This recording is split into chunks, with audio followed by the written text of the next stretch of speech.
안녕하세요. 오늘 저희는 당신께서 보내주신 자료들을 가지고 와봤습니다. 하나님의 뜻.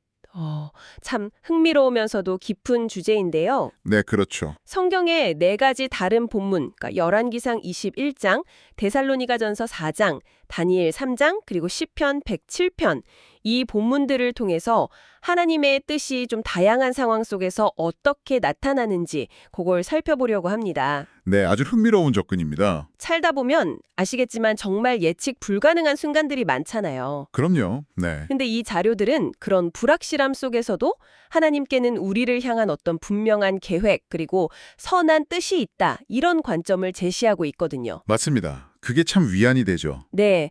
그래서 오늘 저희의 여정은 이 네 본문을 통해서 하나님의 뜻이 구체적으로 어떤 모습일까?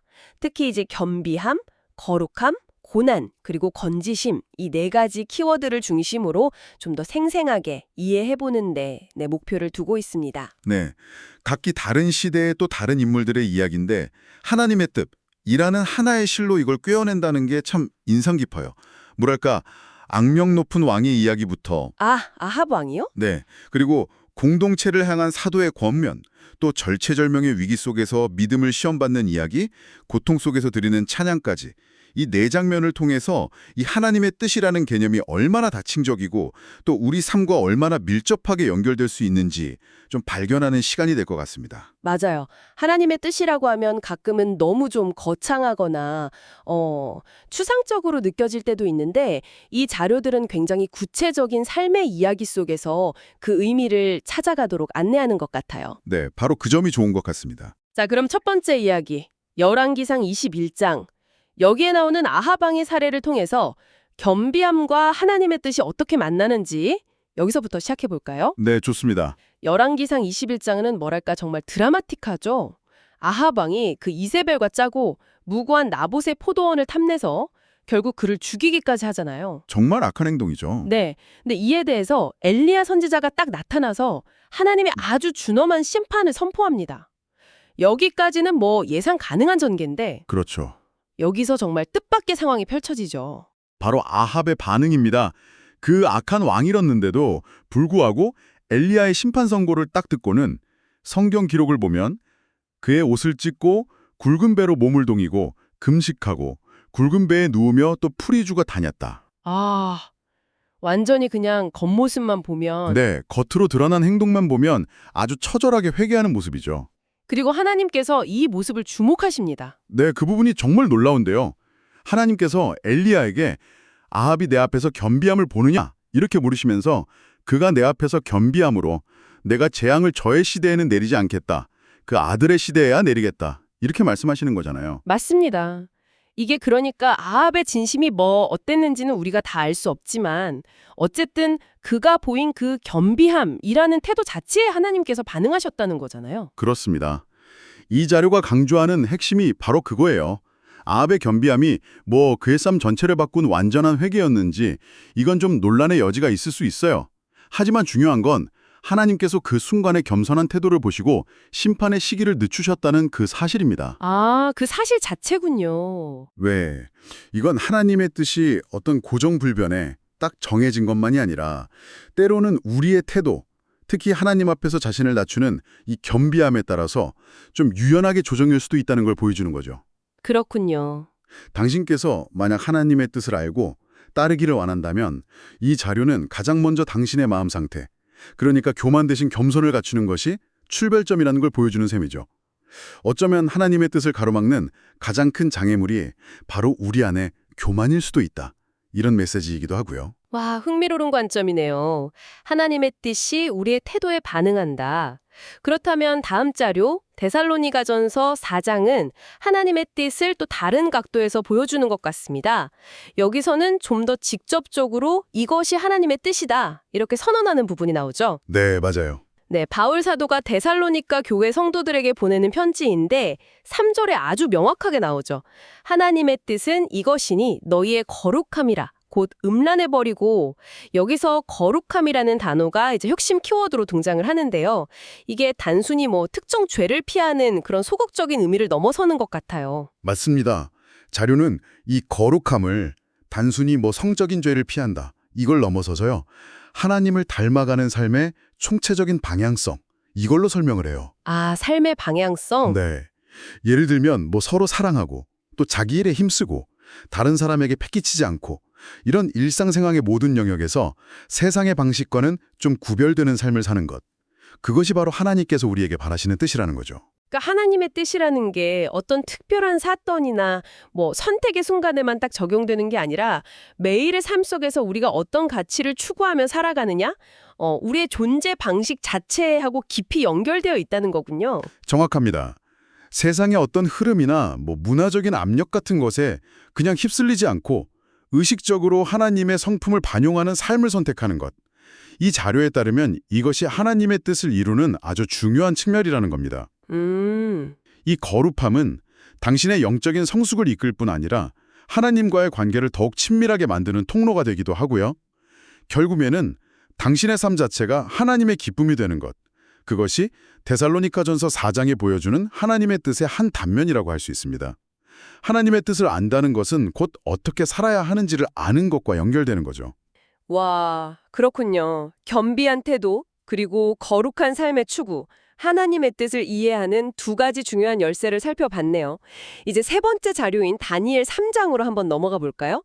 여기서는 분위기가 확 달라지면서 아주 극적인 상황이 펼쳐집니다. 네, 그렇죠.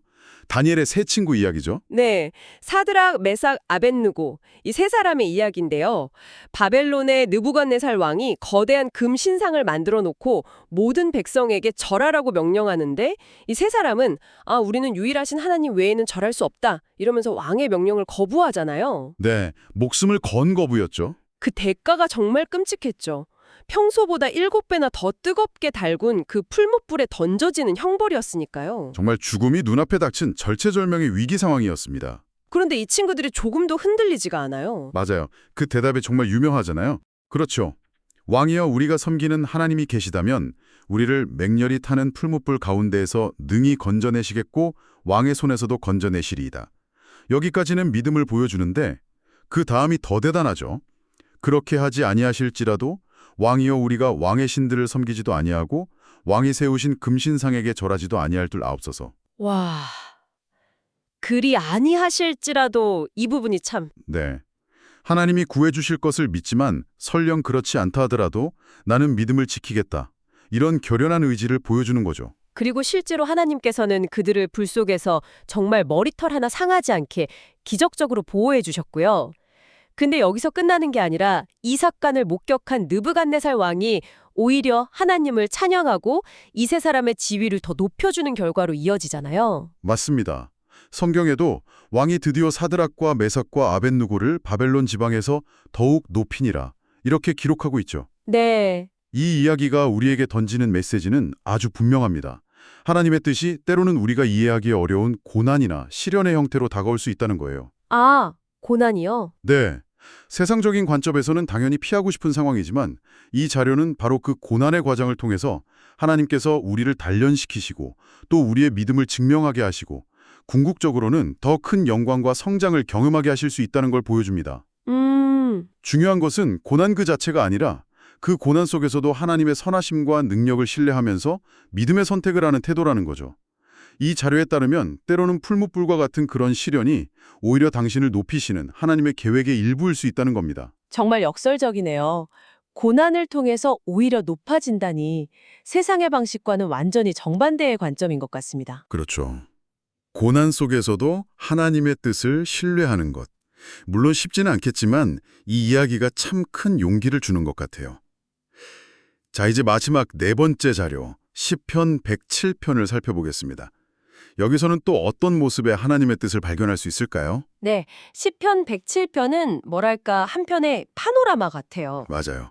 여러 사람들의 이야기가 나오죠? 네, 광야에서 길을 잃고 굶주린 자, 쇠사슬에 묶여서 감옥에 갇힌 자, 또 죄 때문에 병들어서 죽게 된 자, 거친 바다 위에서 폭풍우를 만나 절망하는 상인들까지 정말 다양한 종류의 고통과 위기에 처한 사람들의 이야기가 쭉 나옵니다. 네.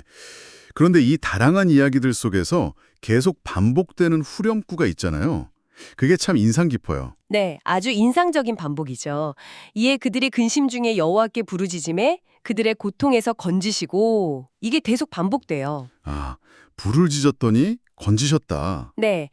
각기 다른 절망적인 상황에 놓인 사람들이 공통적으로 하나님께 부르짖었고 하나님께서는 그 부르짖음을 들으시고 그들을 고통에서 건져내셨다. 이 내용이 계속해서 반복되는 거죠. 이것은 우리가 어떤 상황에 처해 있든지 진심으로 하나님을 찾고 부르짖을 때 외면하지 않으시고 반드시 응답하신다는 아주 강력한 메시지를 전달합니다. 근데 단순히 건져내시는 것에서 그치지 않는다는 점도 주목할 만한 것 같아요. 구절을 보면 그가 사모하는 영혼에게 만족을 주시며 줄인 영혼에게 좋은 것으로 채워주심이로다 이런 말씀이 나오잖아요. 네, 맞습니다. 이게 그러니까 하나님의 뜻이 어떤 문제 해결, 즉 건지심을 넘어서서 우리의 근본적인 필요와 갈망을 채우시는 데까지 나아간다. 이렇게 해석될 수 있겠네요. 그렇습니다. 이 자료는 시편 107편을 통해 하나님의 뜻이 고통받는 자들을 향한 깊은 긍휼과 사랑의 뿌리를 두고 있다는 걸 보여줘요. 하나님은 우리를 위기에서 구출하실 뿐만 아니라 우리 영혼 깊은 곳의 갈증과 허기를 아시고 그것을 만족시키고 좋은 것으로 채워주시기를 원하신다는 겁니다. 아, 채워주시는 것까지. 네, 세상이 주는 어떤 일시적인 만족이나 해결책과는 다른 근본적인 구원과 풍성함을 경험하게 하는 것. 이것이 바로 시편 107편이 노래하는 하나님의 뜻의 또 다른 중요한 모습입니다. 당신께서 어떤 어려움 속에 있든지 하나님께 부르짖고 의지할 때 이 건지심과 채우심의 은혜를 경험할 수 있다. 이렇게 이 자료는 말하고 있습니다. 네. 오늘 저희는 당신께서 보내주신 이 4편의 성경 본문을 통해서 하나님의 뜻이 얼마나 다채로운 방식으로 나타나는지를 함께 살펴봤습니다. 악한 왕 아합의 이야기에서는 겸비함에 반응하시는 하나님의 모습을 봤고요. 네, 데살로니가 전서에서는 거룩함을 추구하는 삶 자체가 하나님의 뜻이라는 것을 보았습니다. 그리고 다니엘의 새 친구 이야기를 통해서는 때로는 고난이라는 것이 우리를 연단하고 높이시는 하나님의 도구가 될 수 있다는 것을 확인했죠. 마지막으로 시편 107편에서는 우리의 부르짖음에 응답하셔서 건져주시고 또 피로를 채워주시는 하나님의 긍휼과 사랑, 그것이 바로 그분의 뜻임을 확인했습니다. 네. 이 4가지 측면이 서로 다른 상황과 맥락 속에서 하나님의 뜻을 이해하는 아주 중요한 창을 제공해 주는 것 같아요. 네. 결국 이 자료들이 공통적으로 이야기하는 것은 우리의 삶 전체가 하나님의 선하고 완전하신 뜻을 발견하고 또 그에 순종하며 살아가는 하나의 여정이다. 이런 관점인 것 같습니다. 맞습니다. 겸손하게 하나님 앞에 서고 삶 속에서 거룩함을 실천하고 또 어려운 순간에도 하나님을 신뢰하고 그분의 건지심과 채우심에 감사하는 그런 태도를 갖도록 우리를 격려하고 있는 것 같아요. 네, 맞습니다. 이 모든 이야기를 종합해 볼 때 하나님의 뜻이라는 것이 어떤 딱 정해진 공식이나 지도처럼 주어지기보다는 하나님과의 관계 속에서 그리고 우리가 처한 구체적인 삶의 정황 속에서 발견되고 또 경험되는 것 같다는 생각이 듭니다. 관계 속에서 경험되는 것. 네. 여기서 한 가지 더 깊이 생각해 볼 질문을 당신께 한번 던져드리고 싶습니다. 오늘 저희가 살펴본 것처럼 하나님의 뜻이 겸비함에 대한 반응, 거룩함에 대한 요구, 시련을 통한 연단, 그리고 공경 속에서의 구원과 채우심, 이렇게 정말 다양한 모습으로 나타난다면 혹시 당신의 지금 이 순간, 당신의 삶의 자리에서 이러한 하나님의 일하시는 패턴들을 발견할 수 있지는 않을까요? 그리고 만약 그렇다면 그 인식이 당신이 하나님의 인도하심을 분별하고 그 뜻에 순종하는 데 어떤 새로운 통찰이나 용기를 줄 수 있을지 한번 성찰해 보시면 어떨까 합니다. 네, 정말 중요한 질문인 것 같습니다. 오늘 나눈 이야기들이 당신의 삶 속에서 하나님의 뜻을 더 깊이 이해하고 발견해 나가는데 좀 의미 있는 디딤돌이 되었기를 바랍니다. 네, 그랬으면 좋겠습니다. 저희와 함께 이 깊은 탐색의 시간을 가져주셔서 감사합니다.